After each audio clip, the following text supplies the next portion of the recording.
परवानगी घेतली आधी.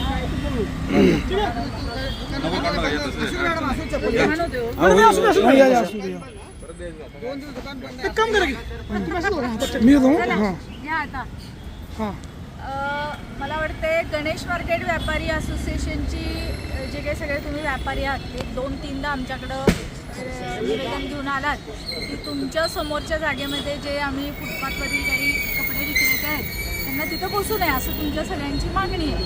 तर तुम्हाला एक सांगते, फेरीवाले धोरण जाहीर जे झालं ते विवाह आमचं जे कार्यालय आहे विवाह नोंदणीचं त्याच्या बाजूचा जो पट्टा आहे तर तिथं खाऊ गल्ली म्हणून ते त्यामध्ये डिक्लेअर झालेलं आहे, त्याला मान्यता पण मिळालेली आहे.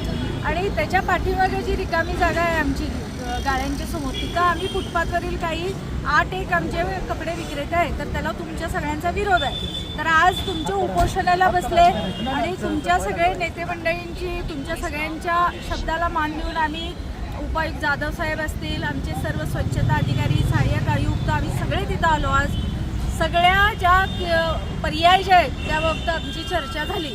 पहिला म्हणजे फूड, आम्ही जे गाडे खायचे गाडे त्या ठिकाणी तुमचं म्हणणं आहे की कपड्यांचे लावा किंवा एल शेपमध्ये लावा, असे 2-4 एक पर्याय आमच्या समोर आहे. पण ते किती जागा आहे ती मोजायला पाहिजे. आमचे खायच्या गाड्यांना किती जागा लागणार, कपड्यांना किती जागा लागणार, हे सगळे आम्हाला मोजमाप करून स्वच्छ करून आणखीन काय पर्याय होतं की जेणेकरून तुमचं समाधान व्हावं त्यांचंही समाधान व्हावं ह्या पद्धतीनं आज चर्चा झाली.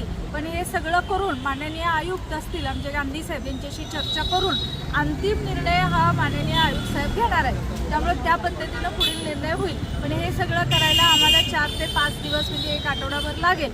तर तोपर्यंत तुम्ही तुमचं सगळं हे आंदोलन मागं घ्या, तुमचे जे बिझनेस दुकानं बंद आहे ते सुरू करा आणि त्या पद्धतीने सुरू द्या. आपली ही चर्चा तुम्हाला विश्वासात देऊन तुमच्याशी चर्चा करूनच पुढील निर्णय हा अंतिम घेण्यात येईल एवढं मात्र मी सांगतो. तुम्ही आंदोलन मागे कमी बोला घ्या बोला.